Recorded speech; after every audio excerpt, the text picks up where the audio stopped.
Hello and welcome to part 2 of the Ultimate Cubase Beginner's Guide here on the Ground Noise YouTube channel. In the first part we already checked the most important settings and other basic stuff, so we can continue without further ado. Open the folder in the track list that says Input-Output Channels. This is where you can find the stereo out channel or mix bus or however you call it. All sound is routed to this channel, and this is also the place where you can apply master plugins and analyzers. Of course, there are many different types of tracks you can open in Cubase. You can add them by clicking this plus sign and using this menu, or simply with a right click in the track list. Audio is for an analog sound source like microphone or guitar, and instrument tracks refer to virtual MIDI instruments. Cubase comes with a bunch of really good instruments. Right now, let's go for HalionSonic. Click on the keyboard symbol to open the instrument. I chose HalionSonic for this tutorial because it is not like a normal synthesizer plugin. In fact, HalionSonic is a library of sampled instruments and it doesn't make any sound at first, which can be irritating. First you have to load an instrument into one of the 16 slots, but normally you load something into slot 1 and you're good to go. As always, just let me know in the comments if you need more information on a specific topic like HalionSonic or whatever, so I can make more videos for you. With the selected track, the inspector shows you a lot of information about it. You can customize the inspector with the right click in an empty area and set up sections. I only show you the things you likely are most interested in as a Cubase newbie. So at the top of the inspector you find general channel settings like mute and solo, and basically the things you also find on the track itself. And by the way, a right click on the track opens another important menu. Select all events, duplicate tracks and remove tracks are things you definitely will need very often. And just a quick reminder that this video is not sponsored by Steinberg and it's not a part of a commercial course or something, because I still believe in the good old power of YouTube. So if you appreciate what I'm doing here, please don't forget to do all the things. Back in the inspector there are sliders for the volume and panning as well as routing features. Here you can see where the input signal comes from, where the sound comes from and where the sound goes to. In this case the signal comes from our MIDI inputs and it triggers the HalionSonic instrument which makes the sound, and then the sound goes into the stereo out channel. Since we opened a MIDI instrument, the inspector also shows us MIDI inserts effects and MIDI modifiers. But you can also apply VST effects in the insert section, while sends can be connected to effect tracks. My inspector also shows the quick controls, which are an easy way to change parameters with an external hardware controller or master keyboard. We will look at the inspector again in part 3. For now, let's move on and finally check out the project window. To move back and forth in the project window, use the mouse wheel and hold Shift. To zoom in and out, mouse wheel and Control.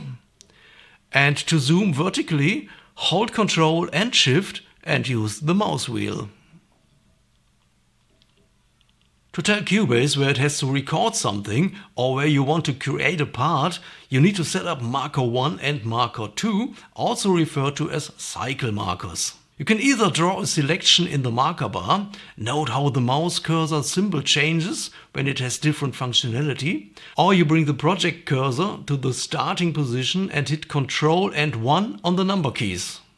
The same with Ctrl and number 2 for the end position, and now you can jump to the markers with 1 and 2 on the number keys. A double click on the track in that area creates a part. You can also draw a part with the pencil tool, then select that part and hit P to set up cycle markers. Activate cycle mode with this button in the transport bar or with the appropriate key command. Now, with a double click on the part, the editor pops up. Since it's a MIDI instrument part, it's the key editor. There are other relevant editors available in the little arrow menu.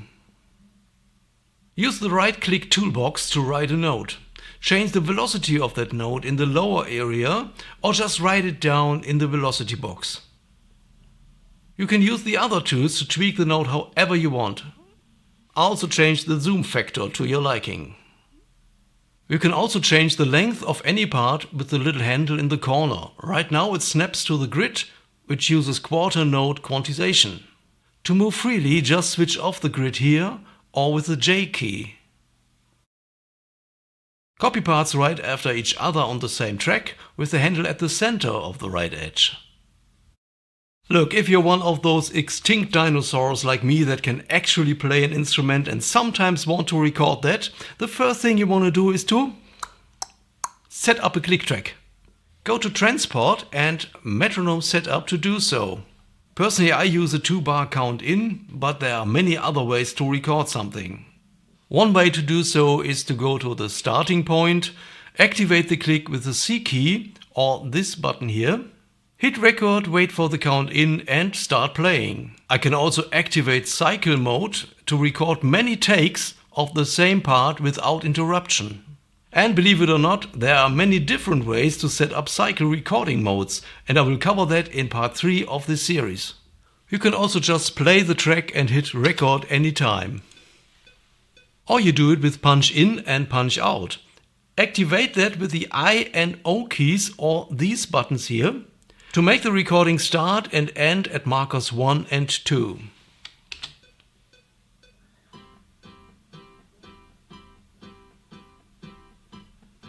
In case Cubase doesn't record anything, make sure you have record mode enabled. It's this red button here. Or watch part 1 of this series again, where I cover the audio connections and drivers. Remember, this video was meant to make your first steps in Cubase a bit easier, so let me stop with detailing everything out, Only one more thing. It's very likely that you soon will get to the point where you want to import an audio file or even a video file, and you can do that in the file menu right here under Import Audio File and Video File. Another scenario is that you want to use a sample from the media bay. Just have a right click on the sample and tell it what to do, or simply by drag and drop. Oh, and you can also drag and drop files directly from the desktop into the project. However you do it, have fun doing it. I hope to see you again in part 3 or right here. In the meantime, make some noise in the comments and